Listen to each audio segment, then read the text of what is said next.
একজন ক্রিকেটার 22 গজে যার দাপট দেখে তাকে অনুসরণ করে হাজারো কিশোর কিশোরী, একটা ক্রিকেট বোর্ড যাকে মাথার উপর ছায়া মেনে গড়ে ওঠে অজস্র তরুণের স্বপ্ন, একটা জার্সি যে জার্সিতে ভরসা খুঁজে পায় দেশের 16 কোটি মানুষ। কিন্তু সেই আইডল ক্রিকেটার, সেই ক্রিকেট বোর্ড, সেই জার্সি যখন নিপীড়কের ভূমিকা নেয় তখন মাথার উপর ছাদ সরে যেন আকাশ ভেঙে পড়ে।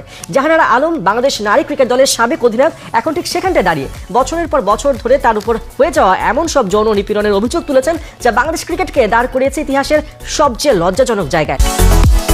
প্রশ্ন উঠেছে, কোন নরক পিশাচদের হাতে বাংলাদেশের হাজারো নারী ক্রিকেটারের স্বপ্ন? পর্দার আড়ালে আছে আর কত যৌন নিপীড়নের হার হিম করা ঘটনা। সাবেক ক্রিকেটার ও নারী দলের সাবেক নির্বাচক মঞ্জুরুল ইসলাম মঞ্জুর বিপক্ষে যৌন নিপীড়নের অভিযোগ এনেছেন জাহানারা। নারী দলের প্রয়াত ইনচার্জ তৌহিদ মাহমুদের বিরুদ্ধেও আছে অভিযোগ। আর এসবের বাইরে ড্রেসিং রুমেও হয়েছেন দলীয়করণের শিকার। সব মিলিয়ে অভিযোগের পাল্লা বেশ বড়। ক্রিকেটারদের সংগঠন কোয়াবের প্রধান মোহাম্মদ মিঠুন এই ঘটনায় নিন্দা জানিয়েছেন। অভিযোগ সত্য হলে ক্রিকেটার নয়, একজন নাগরিক হিসেবে জাহানারার জন্য প্রাপ্য বিচার চাইলেন তিনি। জানালেন অভিযোগ ওঠার পরপরই এই বিষয়ে যেন সুষ্ঠু তদন্ত হয় সে বিষয়ে কাজ করছে কোয়াব।